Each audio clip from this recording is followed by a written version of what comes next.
जय श्री राधे कृष्ण। आप सभी का आपके अपने YouTube चैनल व्रत त्योहार कहानियां में बहुत बहुत स्वागत है। आइए आज आप सब जानेंगे वर्ष 2024 पौष मास शुक्ल पक्ष की पुत्रदा एकादशी व्रत के शुभ मुहूर्त के बारे में, पारण समय के बारे में, पारण कब किया जाएगा, किस चीज से किया जाएगा, इस दिन क्या करना चाहिए, नहीं करना चाहिए। तो आइए जानते हैं इन सबों के बारे में। आप सभी भक्तों को पौष मास की पुत्रदा एकादशी व्रत की ढेर सारी शुभकामनाएं। लेकिन आगे बढ़ने से पहले एक बार हमारे कमेंट में जय श्री हरि लिखना ना भूले। आप सभी के जीवन में लक्ष्मी नारायण की कृपा से आप सभी को सभी प्रकार के सुख और समृद्धि की प्राप्ति हो। प्रत्येक माह के कृष्ण पक्ष और शुक्ल पक्ष की एकादशी तिथि के दिन एकादशी का व्रत किया जाता है। एक वर्ष में 24 एकादशी का व्रत होता है, वहीं पे अधिक मास हो तो 2/26 एकादशी का व्रत होता है। हर व्रत का अपना अपना विशेष महत्व माना गया है। इसी प्रकार से पौष पुत्रदा एकादशी व्रत का अपना विशेष महत्व है। वैसे पुत्रदा एकादशी का व्रत जो कि वर्ष में 2 बार मनाया जाता है, एक तो श्रावण महीने के शुक्ल पक्ष में और दूसरा पौष माह के शुक्ल पक्ष में पुत्रदा एकादशी का व्रत किया जाता है। यह सभी प्रकार के पापों को नष्ट करने वाली है और इस व्रत के प्रसाद से मनुष्य पुत्रवान, विद्वान, कीर्तिमान, लक्ष्मीवादी होता है और अंत में इस व्रत के प्रभाव से भगवान विष्णु के धाम की प्राप्ति होती है। तो आइए जानते हैं पौष मास की पुत्रदा एकादशी व्रत के शुभ मुहूर्त के बारे में। पौष मास शुक्ल पक्ष पुत्रदा एकादशी तिथि प्रारंभ समय 20 जनवरी 2024 दिन शनिवार शाम 7:29 और एकादशी तिथि की जो समाप्ति है वह 21 जनवरी 2024 दिन रविवार को शाम 7:29 पे। तो हमें शुद्ध रूप से सूर्योदय व्याप के अनुसार जो एकादशी व्रती के लिए समय प्राप्त हो रहा है वह समय सभी 21 जनवरी 2024 दिन रविवार को तथ्य को धारण करेंगे और द्वादशी तिथि की जो समाप्ति है वह 22 जनवरी 2024 दिन सोमवार को शाम 7:54 पे द्वादशी तिथि की समाप्ति है। इस व्रत का पारण जो कि 22 जनवरी को किया जाएगा। एकादशी व्रत का पारण जो कि हरिवासर समाप्त होने के बाद किया जाता है। हरिवासर का समय द्वादशी तिथि का पहला चौथाई हिस्सा हरिवासर का होता है, उसे छोड़ करके व्रत का पारण करना चाहिए। तो इस बार पुत्रदा एकादशी व्रत का पारण जो कि 22 जनवरी को किया जाएगा। पारण का समय सुबह 7:01 से सुबह 9:02 तक व्रत का पारण किया जाएगा। पुत्रदा एकादशी व्रत का पारण जो कि गोमयेन पारम यानी कि गाय के गोबर से व्रत का पारण है। यह संभव ना हो पाए तो आप तुलसी जल या फल से व्रत का पारण करें। 21 जनवरी को जो सूर्योदय का समय है वह समय सुबह 6:04 और सूर्यास्त शाम 5:33 राहुकाल का जो समय होगा वह समय शाम 4:01 से शाम 5:33 तक होगा। राहुकाल समय के दौरान कोई भी शुभ कार्य या नया कार्य, पूजन आदि का कार्य नहीं करना चाहिए। योग जो कि 21 जनवरी को शुक्ल योग सुबह 9:47 तक होगा।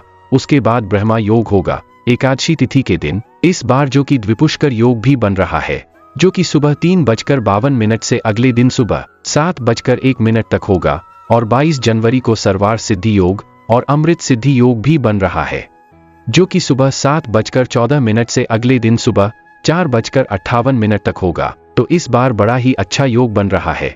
एकादशी तिथि के दिन भी और द्वादशी तिथि के दिन भी इन योग में पूजन आदि का कार्य करना जो कि बड़ा ही पुण्य फलदायी माना गया है। इसका अधिक फल माना गया है। 21 जनवरी को नक्षत्र जो कि रोहिणी नक्षत्र होगा अगले दिन सुबह 3:52 तक। उसके बाद मृगशिरा नक्षत्र ब्रह्मा मुहूर्त का समय एकादशी तिथि के दिन सुबह 5:27 से सुबह 6:02 तक होगा। तो जो भी एकादशी का व्रत धारण करने वाले हैं वो सभी 20 जनवरी 2024 दिन शनिवार को एकादशी व्रत 10वीं दिन के नियम का पालन करेंगे। 21 जनवरी को एकादशी का व्रत धारण करेंगे और 22 जनवरी को एकादशी व्रत का पारण किया जाएगा। जो भी एकादशी का व्रत धारण करने वाले हैं उन्हें चाहिए कि 10वीं तिथि के दिन सूर्यास्त होने से पहले ही शुद्ध और सात्विक आहार ग्रहण कर लेना चाहिए। 10वीं एकादशी और द्वादशी इन 3 दिनों तक जो कि शुद्ध और सात्विकता का पालन करना चाहिए। तामसिक वस्तुओं का प्रयोग नहीं करना चाहिए। नशीले पदार्थों आदि का सेवन नहीं करना चाहिए। भक्ति पूर्वक भगवान का जो कि व्रत धारक को चाहिए कि 10वीं की सूर्यास्त से पहले ही भोजन ग्रहण कर ले और 10वीं की रात्रि ब्रह्मचर्य का पालन करते हुए भगवान विष्णु के नामों का और एकादशी व्रत का स्मरण करते हुए सोना चाहिए। एकादशी की सुबह ब्रह्मा मुहूर्त में उठ करके नित्य क्रियाओं से निमित्त होकर के गंगा नदी में स्नान करना चाहिए। गंगा नदी में स्नान नहीं कर पाए तो घर के नहाने के पानी में ही थोड़ा सा गंगाजल मिला करके स्नान करना चाहिए, शुद्ध वस्त्र धारण करके व्रत का संकल्प लेना चाहिए, भगवान विष्णु से प्रार्थना करनी चाहिए कि हे भगवान विष्णु, हे माता लक्ष्मी, आज मैं पुत्रदा एकादशी का व्रत धारण करने जा रहा हूँ या करने जा रही हूँ। इस प्रकार से भगवान से प्रार्थना करें कि यह व्रत मेरा निर्विघ्न पूरा हो, हमें पुण्य फलों की प्राप्ति हो, हमारे सभी प्रकार के पापों का नाश हो। आपके मन में जो भी इच्छा हो, जो भी कामना हो, वह भगवान विष्णु से कहे। पुत्रदा एकादशी के व्रत में इस दिन जो कि भगवान विष्णु, माता लक्ष्मी और भगवान विष्णु के नारायण स्वरूप का पूजन किया जाता है, तो इस दिन भगवान का पूरे विधि विधान के साथ सुबह और शाम के वक्त पूजन करना चाहिए। पुष्प, धूप, दीप आदि से भगवान का पूजन करें। इस दिन विशेष प्रकार से जो कि बछड़ा वाले गाय हो, जिस गाय का बछड़ा हो, उस गाय के दूध से भगवान की प्रतिमा को स्नान करा करके उसे प्रसाद के रूप में ग्रहण करना चाहिए। इससे भगवान विष्णु, भगवान नारायण अपने भक्तों पर अति प्रसन्न होते हैं और इससे अनंत फलों की प्राप्ति होती है। तो इस दिन बछड़ा वाले गाय के दूध से भगवान का अभिषेक अवश्य ही करें और उसे प्रसाद के रूप में ग्रहण भी करना चाहिए। नैवेद्य में विशेष प्रकार से दूध से बने हुए वस्तुओं का भगवान को भोग लगाए, ऋतु फल आदि का भगवान को भोग लगाना चाहिए। भगवान विष्णु को अक्षत नहीं चढ़ाया जाता है, इस बात का ध्यान रखें। अक्षत की जगह उन्हें काले तिल या सफेद तिल अर्पित करें।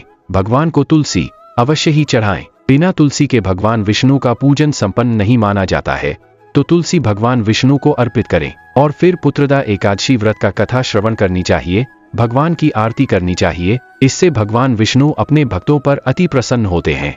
इस प्रकार से एकादशी तिथि के दिन भगवान का पूजन करें और रात्रि में जागरण करते हुए समय को व्यतीत करना चाहिए और द्वादशी की सुबह उठ करके नित्य क्रियाओं से निमित्त होकर के स्नान करके शुद्ध वस्त्र धारण करके भगवान का पूजन और आरती कर ले। इसके बाद ब्राह्मणों को भोजन करवाए, ब्राह्मणों को दान और दक्षिणा दे, गरीबों को भोजन करवाए और फिर समय के अनुसार व्रत का पालन करना चाहिए। इस प्रकार व्रत को धारण करने से निसंतान को संतान प्रदान करने वाली है, सभी प्रकार के पापों का नाश करने वाली है और यह सभी प्रकार से मंगल कारक व्रत है।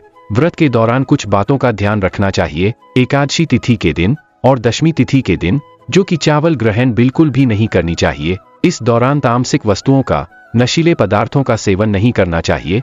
मांस, मदिरा, लहसुन, प्याज आदि का प्रयोग बिल्कुल भी ना करें। शुद्ध और सात्विकता का पालन करें। व्रत के दौरान किसी के ऊपर क्रोध नहीं करनी चाहिए। अपने मन में किसी के प्रति ईर्ष्या या द्वेष का भाव नहीं लाना चाहिए। पूर्ण श्रद्धा भक्ति भाव के साथ भगवान का पूजन करना चाहिए। इस दिन ओम नमो भगवते वासुदेवाय, ओम नमो नारायणाय इन मंत्रों का जप करना चाहिए। इससे पुण्य फलों की प्राप्ति होती है। तो आशा करता हूँ कि यह जानकारी आपको अच्छी लगी होगी। ऐसे ही ज्ञानवर्धक जानकारियां प्राप्त करने के लिए चैनल पे अगर आप पहली बार आए हैं तो चैनल को लाल बटन दबा करके सब्सक्राइब करें, साथ में बेल आइकन को दबाएं ताकि आने वाली वीडियो का नोटिफिकेशन आपको समय से मिलता रहे।